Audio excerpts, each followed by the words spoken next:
السلام عليكم ورحمة الله وبركاته. نحمده ونصلي على رسوله الكريم. أما بعد فأعوذ بالله من الشيطان الرجيم. بسم الله الرحمن الرحيم. رب اشرح لي صدري ويسر لي أمري واحلل عقدة من لساني يفقه قولي. ربنا زدنا علما.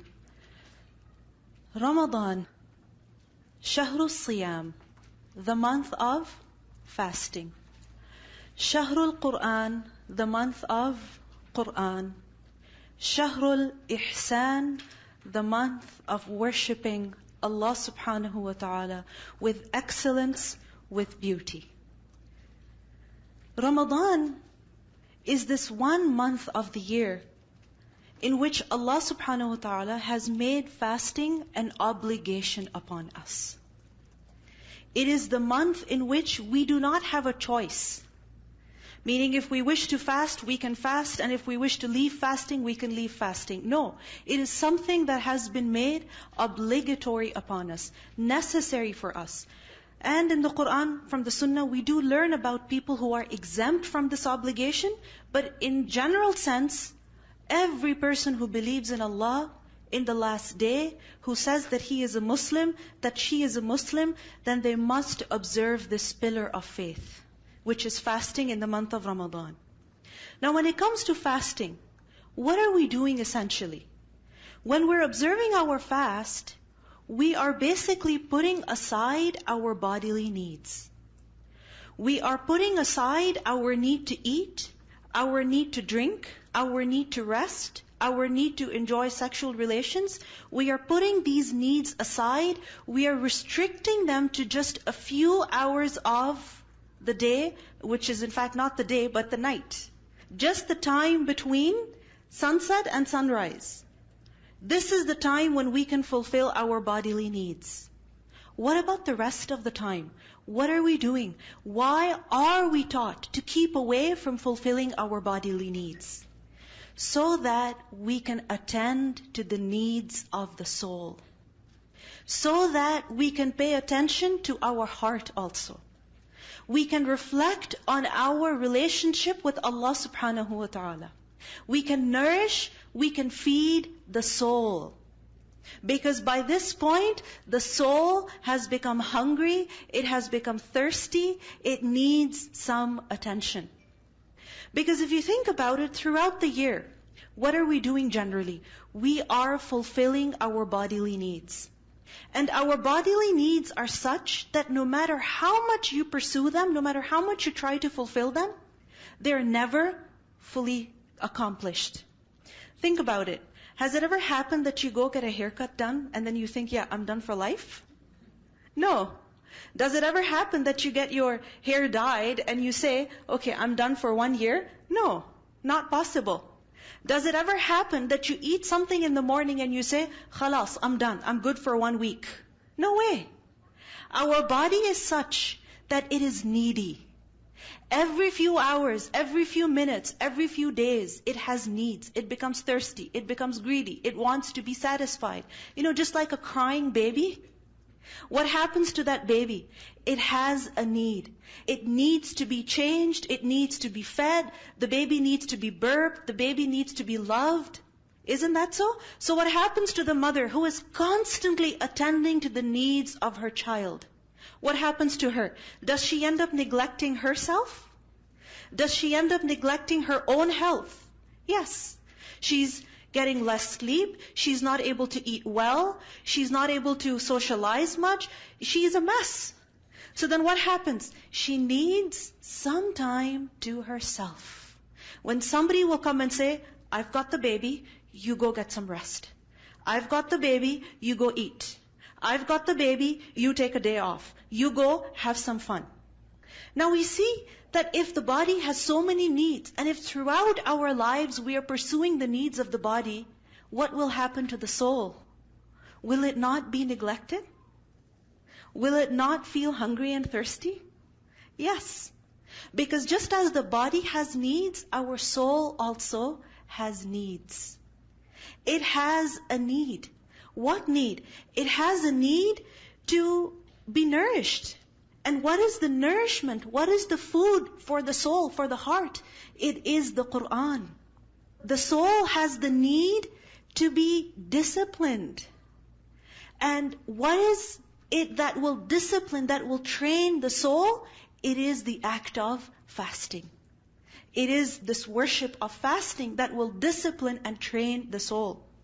The soul, it has longings, it has desires that must be addressed. It has yearnings that must be heard.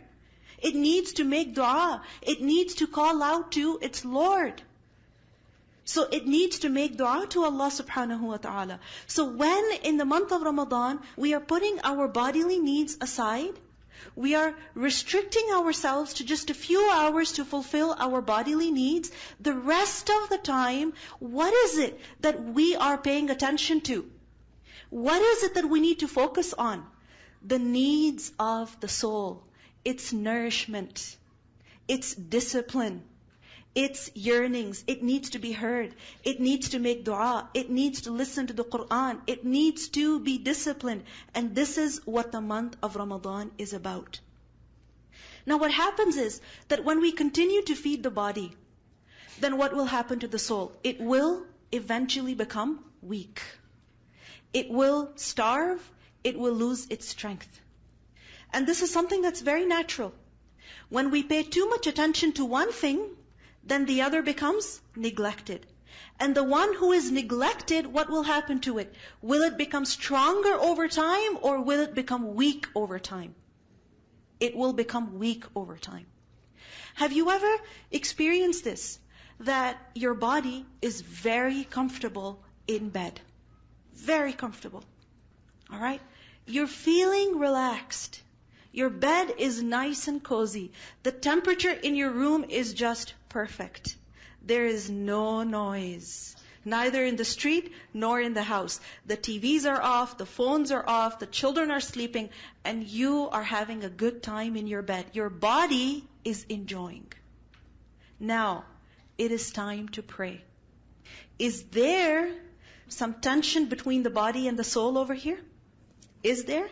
The body wants to sleep, but the soul needs to get up. It needs the body to cooperate with it. Right? Get up. Wake up. It's time to pray. Now what happens? If the soul is equipped with taqwa, if it is nourished well, if it is strong, then what will happen? The soul will win. Its need will be given priority. But if the body has been fed this whole time, then who will win here? The body will win. So the month of Ramadan is about strengthening our souls so that the rest of the year, inshallah, whenever we are in a situation where our physical pleasures are pulling us to one side, but our spiritual needs demand from us that we do something else, then we want that our soul also wins. We want that we have the strength to respond to the need of the soul.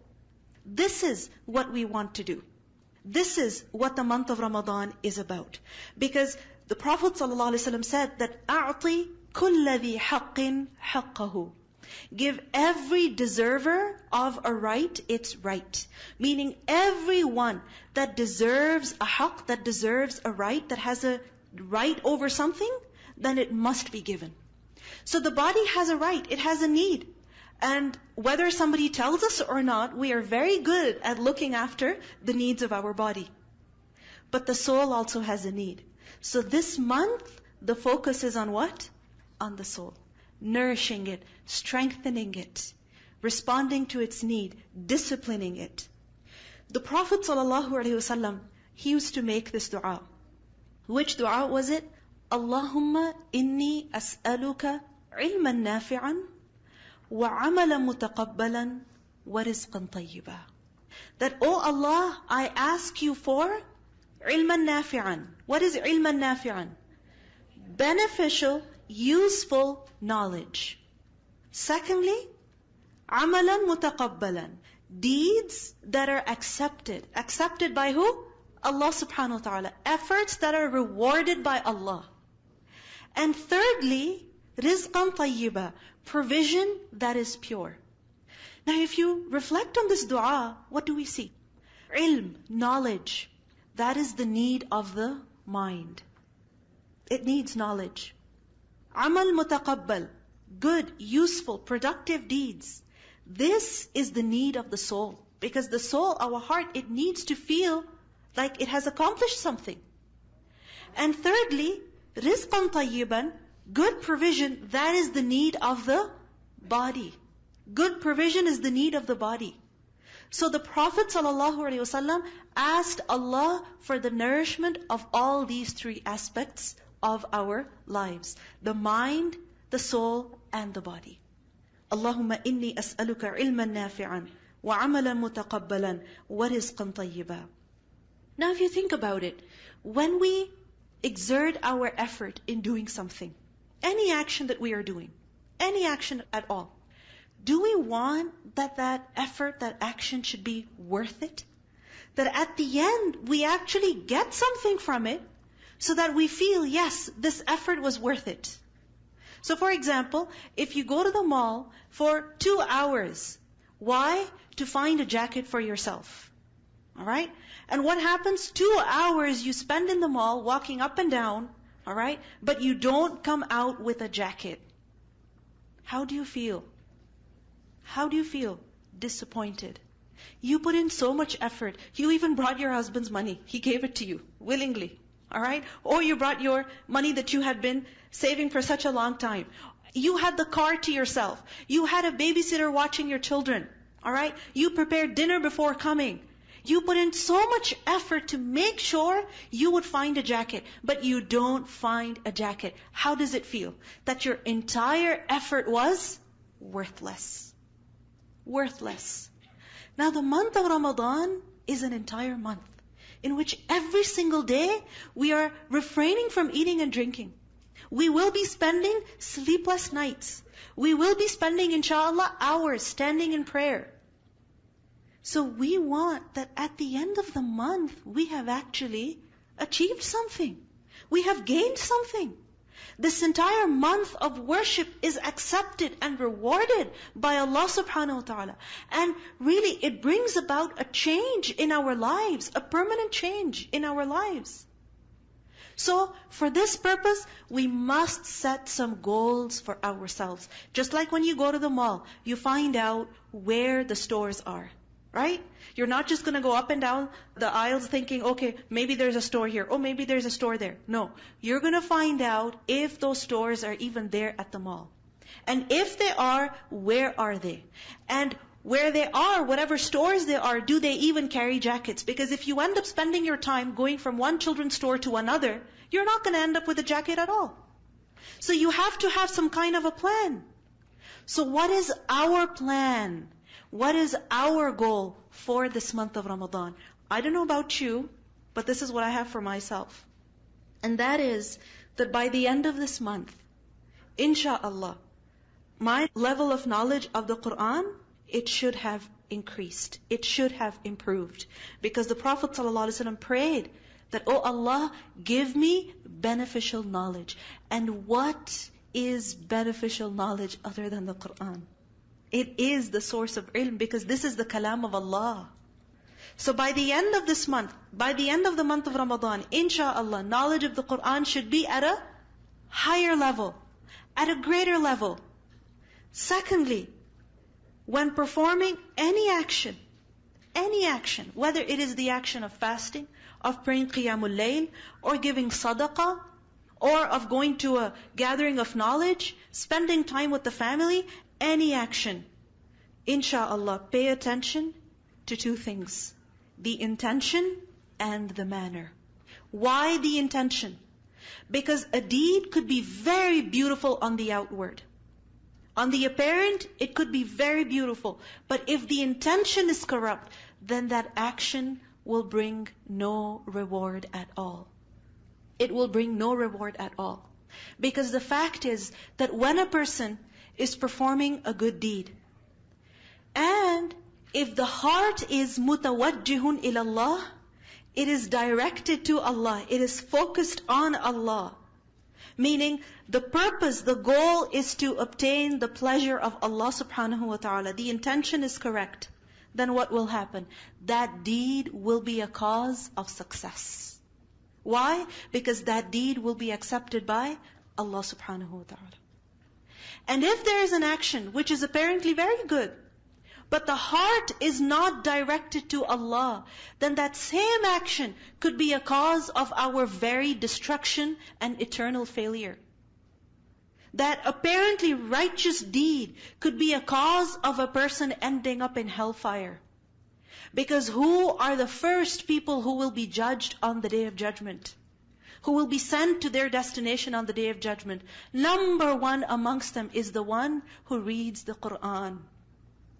Who reads the Quran, but he does not do it for the right reason. So Allah will call him and He will question him. I gave you this and I gave you that. What did you do? He will say, Ya Allah, I read your book. I used to recite it. Allah will say, you did it. However, you didn't do it for me. You did it so that you would be praised. And you were praised. You got that praise. So now there is no reward for you. And that person will be sent to hellfire. Apparently a very noble and righteous deed, the recitation of the Quran. But that very deed can become the cause of eternal punishment in the hellfire. Why? Because of the corruption of the intention. So when we fast, when we give charity, when we pray, when we volunteer, any good deed in this month, what is the intention going to be? The heart should be mutawajjihun ilallah. It must be focused on Allah. Ya Allah, I'm doing this for you. So when we're fasting those long hours, and our mouth is dry, our body is exhausted, we are feeling fatigued, don't complain. Don't be upset. Don't worry. Tell your Lord, Ya Rabbi, I'm doing this for you. I'm doing this only for you because I would never do it for any other reason. I wouldn't do it if I had to lose weight. I wouldn't do it if I wanted to impress people. I couldn't do it. But I'm doing this for you, so you be pleased with me. You save me from punishment. You forgive my sins because of this small effort that I'm doing, that I'm making for your sake. Niyyah, the intention must be correct.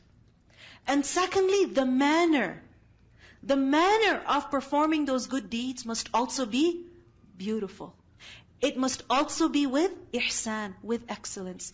Because the Prophet ﷺ, he used to worship throughout the year. But in the month of Ramadan, his worship became more beautiful. It became more beautiful. So for example, we learn that the Prophet ﷺ was a very generous man. He would spend very easily, very generously. He would give. He would give food, he would give money, he would give gold, he would give camels, he would give clothes. A man came and said to the Prophet ﷺ, Ya Rasulullah, I love the shawl that you're wearing. Can I have it? The Prophet ﷺ went home, took that shawl off and sent it to that man. He was very generous. Very generous. But in the month of Ramadan, he was more generous than the fast wind. Think about it. Fast wind, when it blows, do you see it affecting the leaves on the trees? Do you see the trees moving because of the fast wind? Do you see the grass moving? Yes. Do you feel like your house is also being affected by the wind? Your windows perhaps. Or you can hear the wind blowing even when you're inside the house. We see the effects of fast wind. We sense them. We feel them. Because nothing is left untouched by the fast wind. Likewise, Rasulullah sallallahu alaihi wasallam, so beautiful was his sadaqah in the month of Ramadan that nothing was left untouched. He would pray Qiyamul Layl throughout the year, but in the month of Ramadan, even more beautifully. He would recite the Quran regularly, but in the month of Ramadan, every night he reviewed the Quran with Angel Jibreel. So his ibadah became more beautiful in the month of Ramadan. And this is what we want to accomplish as well. Amalan mutaqabbalan. We want that our effort is accepted. When will it be accepted? When the intention is right and when the manner is beautiful. It is done for the pleasure of Allah and it is done according to the way of Rasulullah sallallahu alaihi wasallam. And the third thing, with respect to rizqan tayyiban, that we want to have improved eating habits also by the end of this month. Not eating habits that have gotten worse over the course of this month, but rather eating habits that have improved over the course of this month. That when I'm eating something, look, is it tayyib or is it khabith? Is it pure or is it impure? Is it something that will strengthen my body or weaken my body? Is it something that will hydrate my body or dehydrate my body? Is it something that will fill my body with energy or is it something that will drain my body of energy? Rizqan tayyiban. Good, pure provision also. Because what happens is that when we're fasting and we've been refraining from eating and drinking, we tend to compromise on the quality for the sake of the taste. Because what happens is that we start rewarding ourselves with food when we break our fast. No. If we reward ourselves with unhealthy food, we're not rewarding ourselves. We're actually punishing ourselves. The Prophet ﷺ said, Ya Allah, give me rizqan tayyiban. So we should compromise on the taste, but not on the quality. Now, the first thing that the month of Ramadan is about is fasting. Because Allah subhanahu wa ta'ala says in the Quran that فَمَنْ شَهِدَ مِنْكُمُ الشَّهْرَ فَلْيَصُمْهُ. That whoever among you witnesses this month, he lives to see this month. And may Allah allow us to live to see this month and live through this month. Whoever does so, then Allah says, فَلْيَصُمْهُ. Then he must fast during this month. He must observe fasting. Because fasting is one of the pillars of Islam. The Prophet ﷺ said that Islam is built upon 5 things, 5 pillars, and of them is وَصَوْمِ Ramadan, fasting in the month of Ramadan. Fasting is a very unique act of worship. Because we are told to keep away from eating and drinking. We're supposed to be hungry and thirsty. So much so that even if we have one sip of water in front of us, we cannot have it. We cannot have it. Not allowed. If we have it deliberately, knowingly, then our fast has been broken. It's finished. We cannot even have one bite of food. Now, it's such a unique act of worship. And this is why the reward of this unique act of worship is also very unique. It's very unique. In a hadith we learn, the Prophet ﷺ said that Allah Azza wa Jal says that all the deeds of the son of Adam are for them, except fasting, which is for me. Fasting is for who? Allah. How? Because we are depriving ourselves. We are sacrificing on our own needs. We are putting our needs aside. We are focusing on Allah subhanahu wa ta'ala. Allah says, fasting is for me. And when it is for Allah, Allah says, I shall reward for it. What is that reward? Allah doesn't tell us. The Prophet ﷺ, he doesn't tell us what that reward is. Yes, one thing we know is that the people who fast will be invited to enter Jannah through a special gate. Meaning they will be given special honor on the Day of Judgment. But what other reward is there in Jannah reserved for people who fast? Allahu A'lam.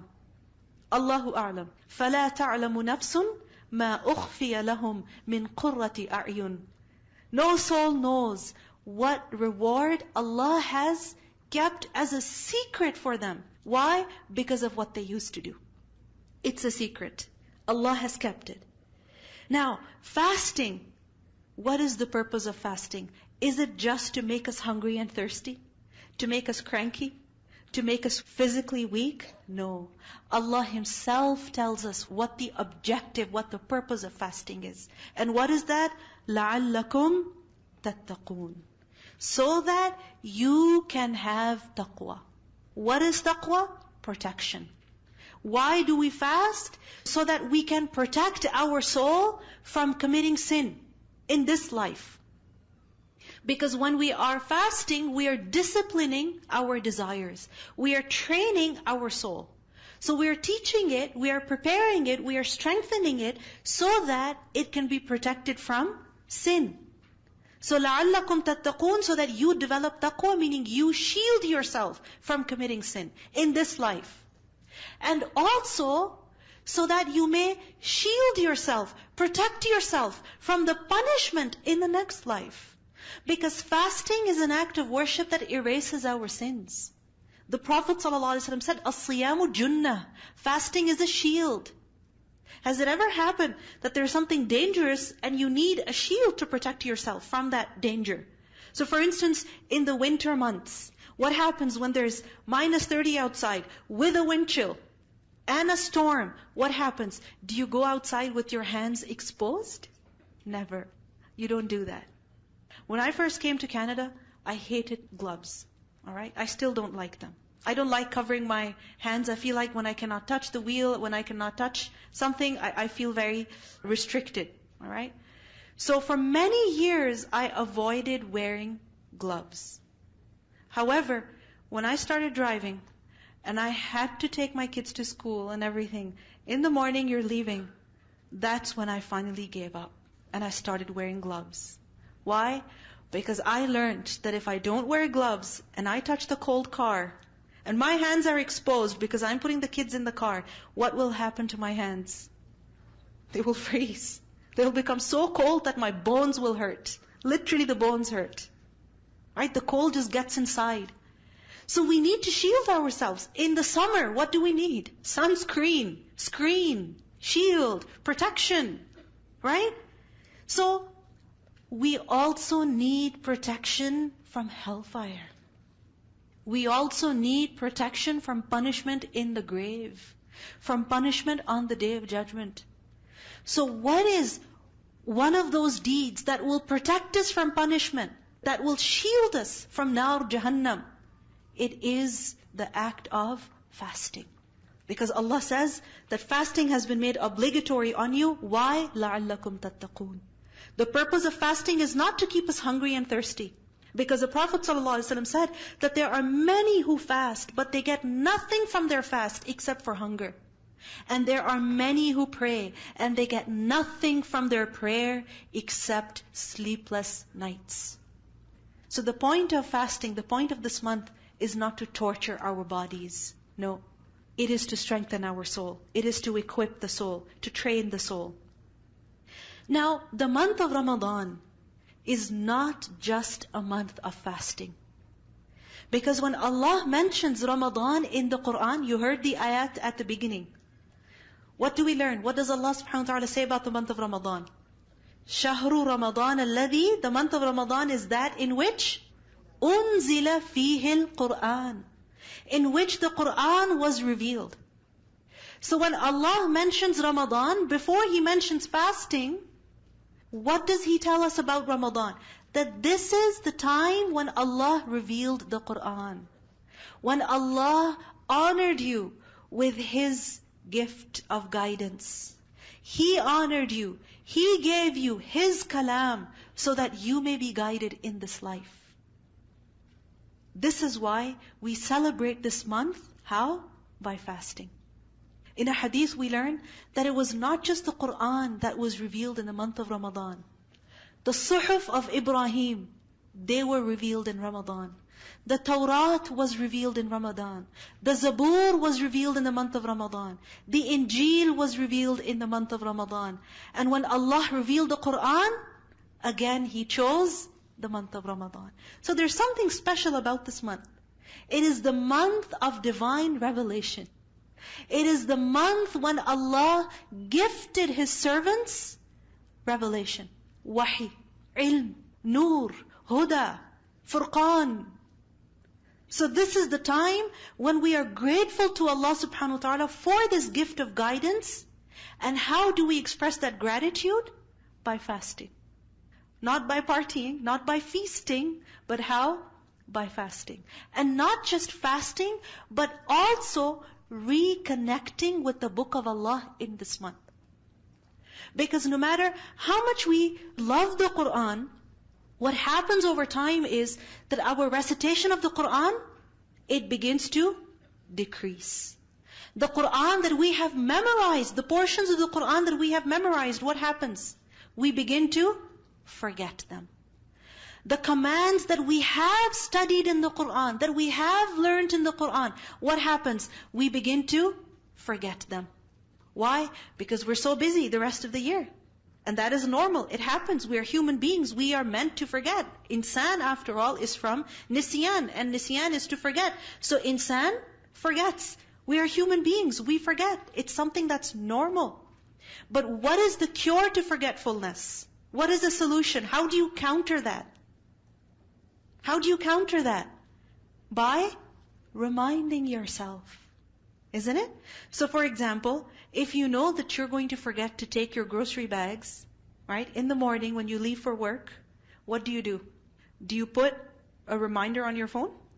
Do you put a reminder on your phone? On your iPad, on your computer, and now you have reminders that are connected with all your gadgets. Right? So in case you miss one, the other will tell you, and the other will tell you. And in addition to all of this, we also have those sticky notes that we've put everywhere. Sometimes in our cars, right? Sometimes in our books, bathroom mirrors, isn't it? Kitchen, above the kitchen sink, we have a list of reminders. Isn't it so? Why? Because we forget. Now the Quran, we also forget the Quran. We also forget the Quran. Let's admit it, we do. We forget its messages. We're human beings, right?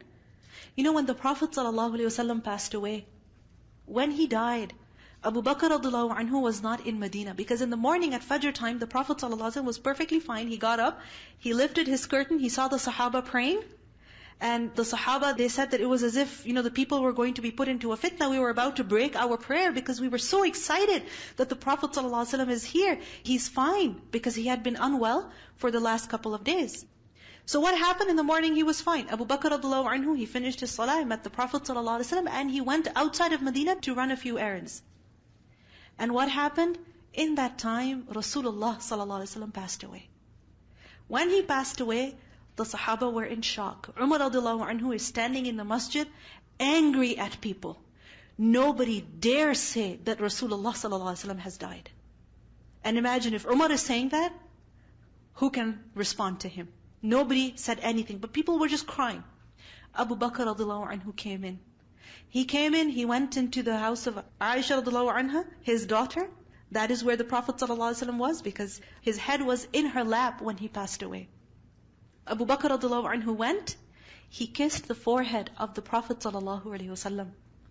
And he said that Allah will not put you through 2 deaths. This is something that we accepted. And he said words of praise for the Prophet ﷺ, that how beautiful you were alive and how beautiful you are when you have passed away. Abu Bakr radiallahu anhu went outside, and he sees Umar radiallahu anhu standing angry at people. And the people are afraid, worried. And Abu Bakr radiallahu anhu told Umar, sit down. Umar radiallahu anhu refused. Abu Bakr radiallahu anhu recited the Quran. He recited the Quran. He reminded the people that وَمَا مُحَمَّدٌ إِلَّا رَسُولٌ, that Muhammad sallallahu alayhi wasallam was only a messenger. قَدْ خَلَتْ مِنْ قَبْلِهِ الرُّسُلُ, messengers have passed before him. أَفَإِن مَّاتَ أَوْ قُتِلَ إِنْقَلَبْتُمْ عَلَىٰ أَعْقَابِكُمْ, if he has died or he has been killed, then will you turn back on your heels? And Abu Bakr radiallahu anhu said his famous words of whoever used to worship Muhammad, then he should know that Muhammad has died, sallallahu alaihi wasallam. But whoever used to worship Allah must know that Allah is ever living, eternal. Umar radiallahu anhu, he said that when he heard that ayah, he felt as though the ground beneath his feet had disappeared. He felt he could not stand any longer. He just sat down. The Sahaba said, it was as if for the first time ever they were listening to that ayah. First time ever they were listening to that ayah. And when was this ayah revealed? After the battle of Uhud, just a few years ago. But what happened over time? Did they not forget it? They forgot it because they were human beings. They were human beings. And the Sahaba were the people who heard the Quran recited from the mouth of Rasulullah sallallahu alaihi wasallam. They were the people who had the Quran preserved in their hearts. They were the people who recited the Quran in the morning, in the night, who taught people the Quran. If they could forget the Quran, then what about us? What about us? So if we have forgotten something of the Quran, Isn't it necessary that we reconnect with the Book of Allah? That we remind ourselves of the beautiful gems, of the beautiful guidance that Allah has given in this Quran? Isn't it necessary that we revisit this beautiful gift that Allah has given? We reconnect with the Book of Allah? Because Rasulullah sallallahu alaihi wasallam, even he used to review the Quran in this month. In Bukhari we learn that Jibreel would come to visit the Prophet sallallahu alaihi wasallam every night in the month of Ramadan. And remember, Jibreel would not come when he wanted, or when the Prophet ﷺ wanted. When would Jibreel visit the Prophet ﷺ?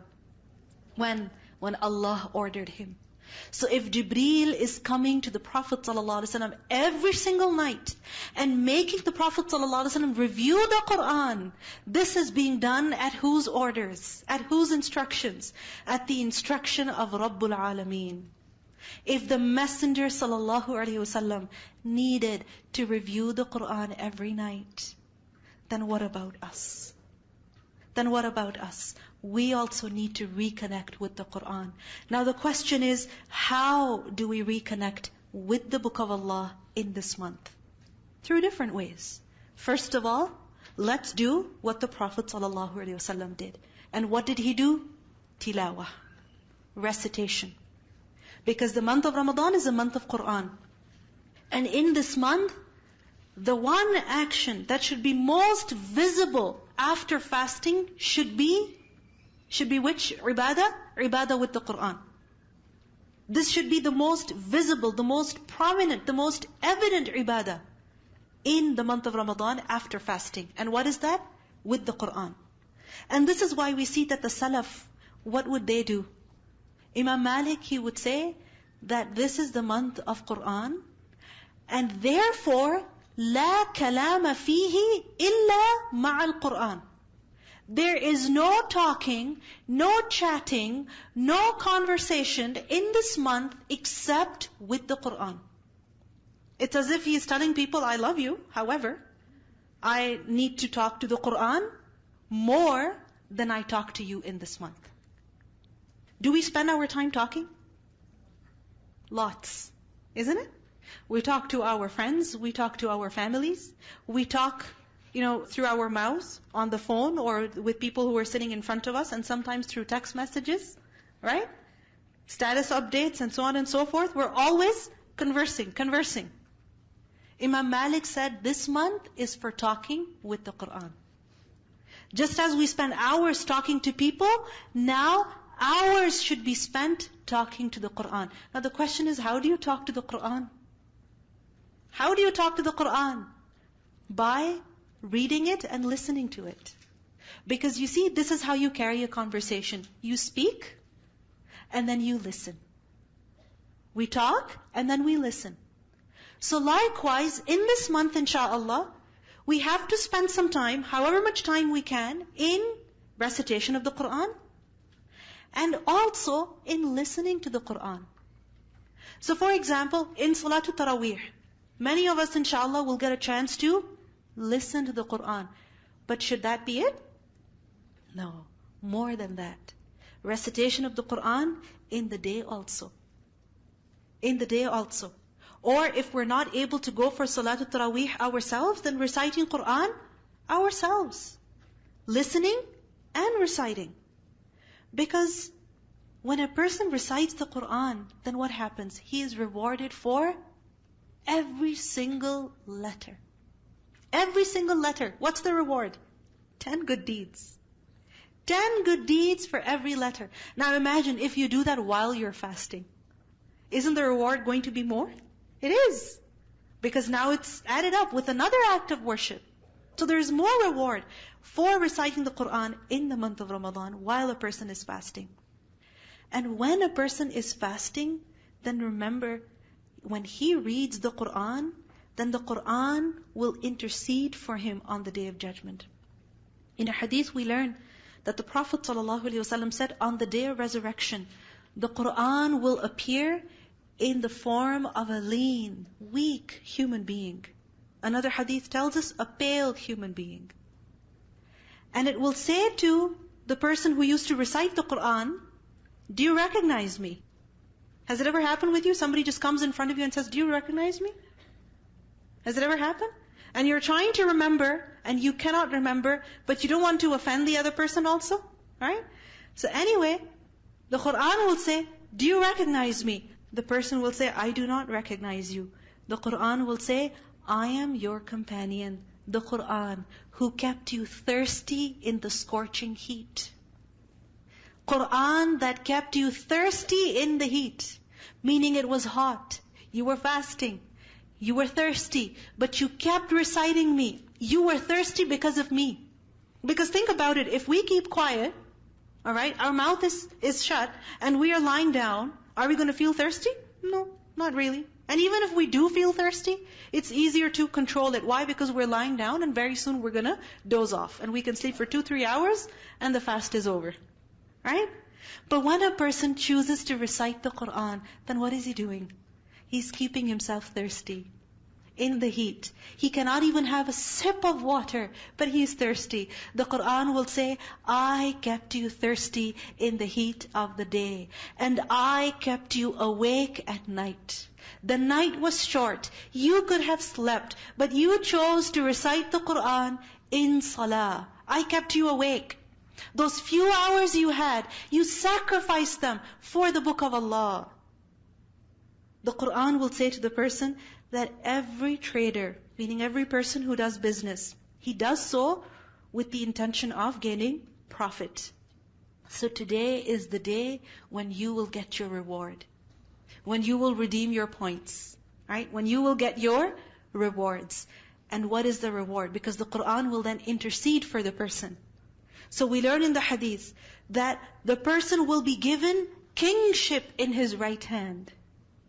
He will be like a king in Jannah. So much of freedom, authority, lavish, everything, comfort. He will be granted kingdom in his right hand, eternity in his left hand.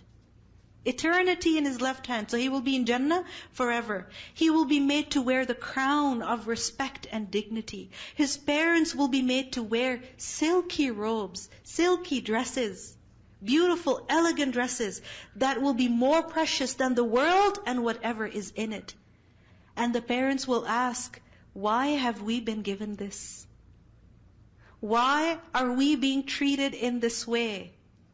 And they will be told, because you taught your child the Quran. You taught your child the Quran, and your child read the Quran even when he was fasting. So he was thirsty, but he kept reading it. So imagine, recitation of Quran while fasting is not just something that will bring benefit to the reciter, but it will also be a source of honor for his or her parents. Honor for them on the Day of Judgment.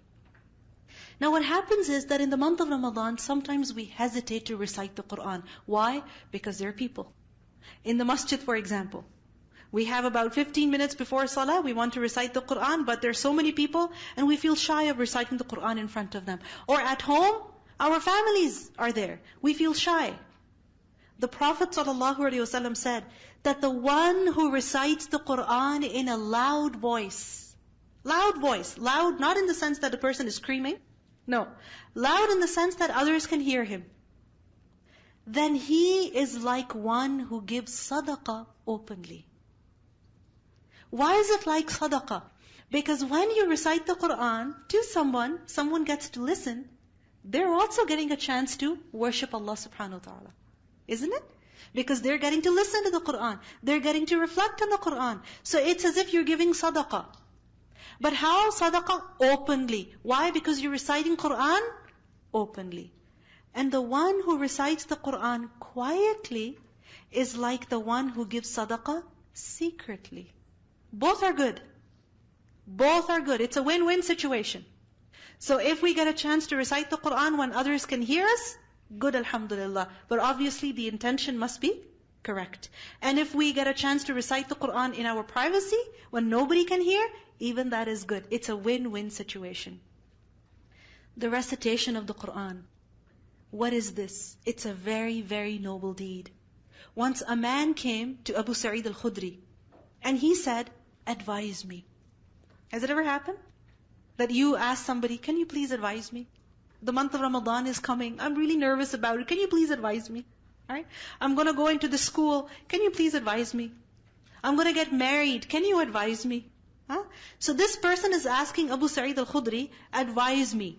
Some advice that will benefit me for life. For life. What should I do? What should I hold on to? Abu Sa'id al-Khudri said that you have asked me what I asked the Messenger of Allah sallallahu alaihi wasallam. Meaning I asked him the same question. So I will tell you what the Messenger sallallahu alaihi wasallam told me. And what was that? أُوصِيكَ بِتَقْوَى اللَّهِ. I advise you to have fear of Allah. فَإِنَّهُ رَأْسُ كُلِّ شَيْءٍ. For it is the head of everything, meaning the main portion. It is the leader. It is the crux of everything. And you must strive in the way of Allah, because that is the monasticism of Islam. And you must engage in the remembrance of Allah. وَعَلَيْكَ بِذِكْرِ اللَّهِ وَتِلَاوَةِ الْقُرْآنِ. You must adhere to the remembrance of Allah and the recitation of the Qur'an. Why? فَإِنَّهُ رَوْحُكَ فِي السَّمَاءِ وَذِكْرُكَ فِي الْأَرْضِ. For it is a means of your life in the sky and your mention on earth. Life in the sky, meaning if you really want to be well known, alive, like a living personality. You're like a living personality, a person who's alive. What happens? You get their updates all the time. They're now in this country, they're in that country, they're doing this, they're doing that, right? You get their live updates, right? So a living person. So when a person recites the Qur'an, he becomes famous where? Famous where? Amongst the angels. So the angels talk about him. Oh, this person, today he completed the recitation of Surah Al-Anfal. Yeah, today he completed the recitation of the entire Qur'an. The angels talk about the person who recites the Qur'an and remembers Allah. He becomes famous where? In the skies. We all have this desire, right? That people should remember us. They should talk about us. They should take interest in us. They should pay attention to us. The Prophet ﷺ guided us that we should seek this kind of praise. Praise from who? The angels, right? And obviously, what does that mean? That Allah subhanahu wa ta'ala will also be happy with His servant. So فَإِنَّهُ رَوْحُكَ فِي السَّمَاءِ وَذِكْرُكَ فِي الْأَرْضِ. And your fame also in the earth. So it's amazing that when a person is reciting the Qur'an here in this world, where is he being mentioned? In the sky. فَاذْكُرُونِي أَذْكُرْكُمْ. Remember me, remember Allah, and Allah will remember you. And also remember that the recitation of the Qur'an is better than anything in this world. One day the Prophet ﷺ saw the Sahaba, they were sitting in the masjid, talking amongst themselves. And the Prophet ﷺ said to them, he asked them, that who amongst you would like to go to such and such marketplace and bring from there 2 camels of the best breed, healthy camels, for free? For free. So who amongst you would like to go to an auto mall every day and bring 2 cars for free? Good cars. Not old, used. No. New, good cars. Who would like that? 2 for free every day. Maybe you're not interested in cars. Let me put it in your context. What is it? People's Jewelry Store, Burke's and all that, right? Tiffany and Co. Okay. Who would like to go to Tiffany every morning and come back with 2 pieces of jewelry? Original, real diamonds. Who would like that? White gold, platinum. Who would like that? There's no question about this. Everybody would like it. It's so obvious that you don't even feel the need to raise your hand here. Right? It's so obvious. The Sahaba said, everyone would like that.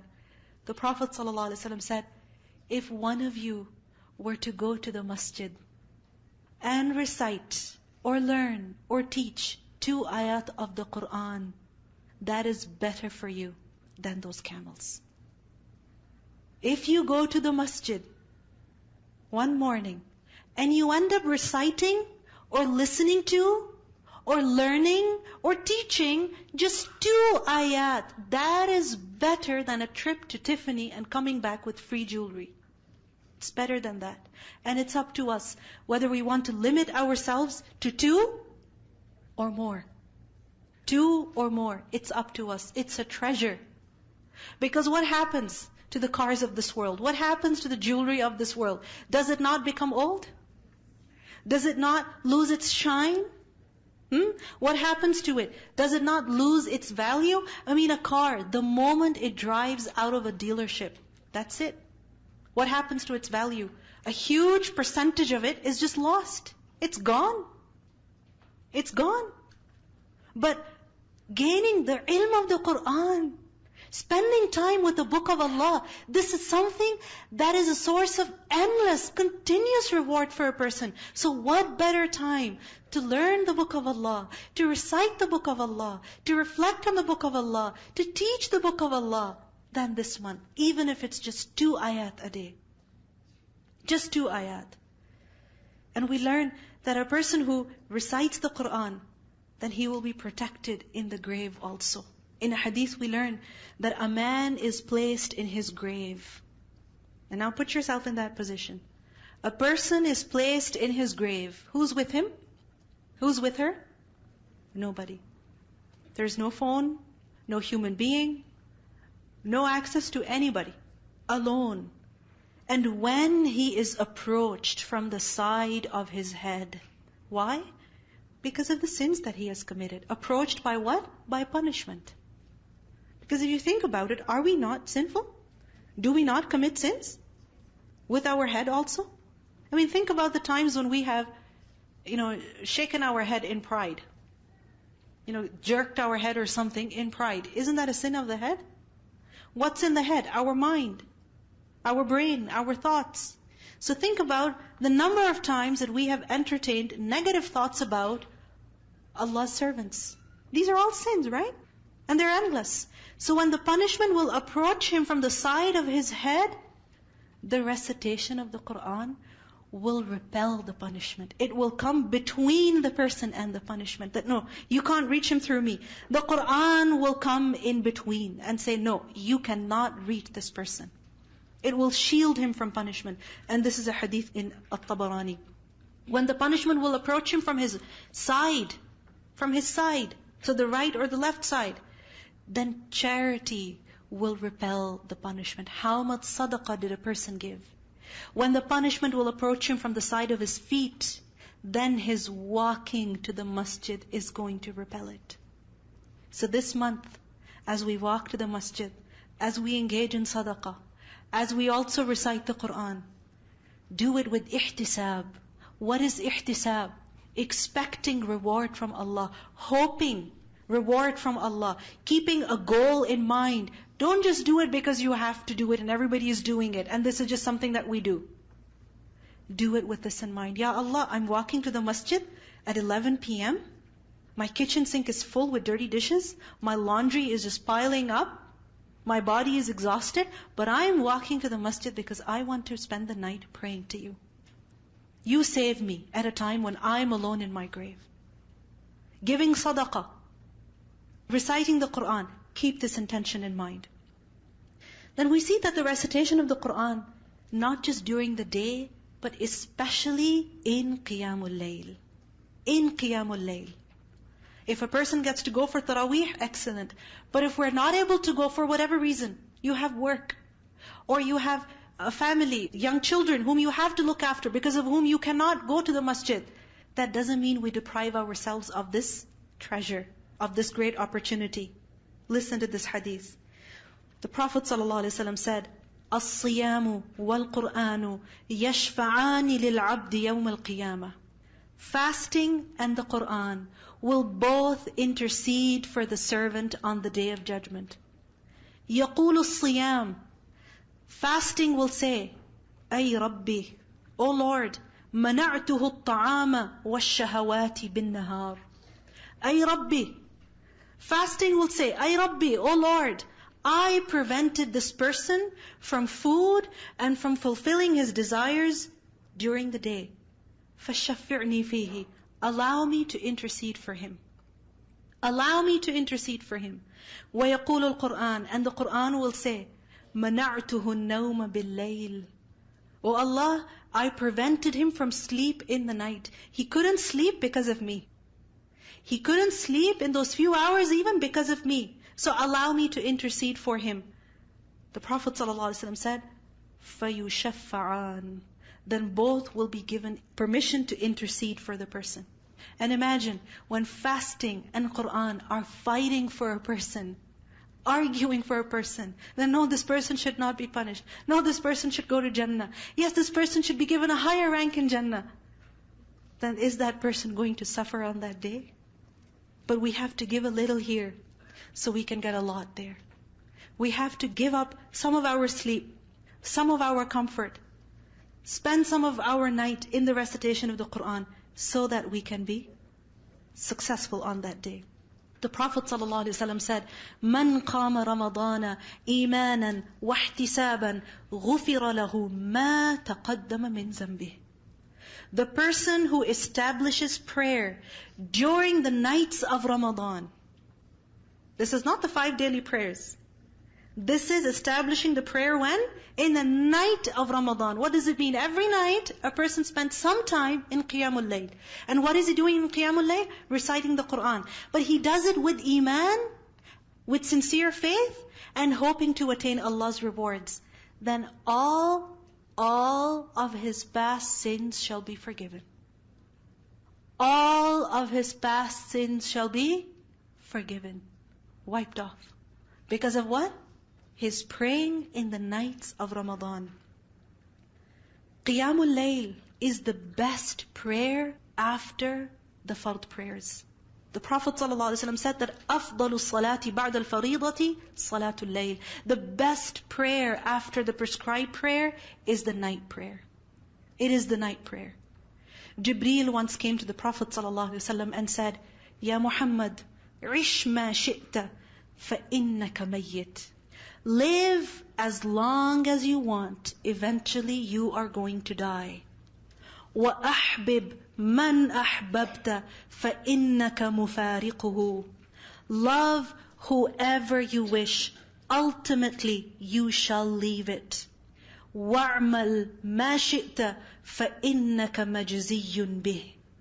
Do what you wish. You will be recompensed for it. وَاعْلَمْ أَنَّ شَرَفَ الْمُؤْمِنِ قِيَامُهُ بِاللَّيْلِ. Know that the honor, the nobility of a believer is in his prayer in the night. The more a person prays in the night, the higher, the greater his rank is in the sight of Allah. وَعِزُّهُ إِسْتِغْنَاؤُهُ عَنِ النَّاسِ. And his honor is in being free of need of people. Meaning not wanting what people have. This is what will bring honor to a human being. Jibreel advised the Prophet ﷺ that what is the honor of a believer?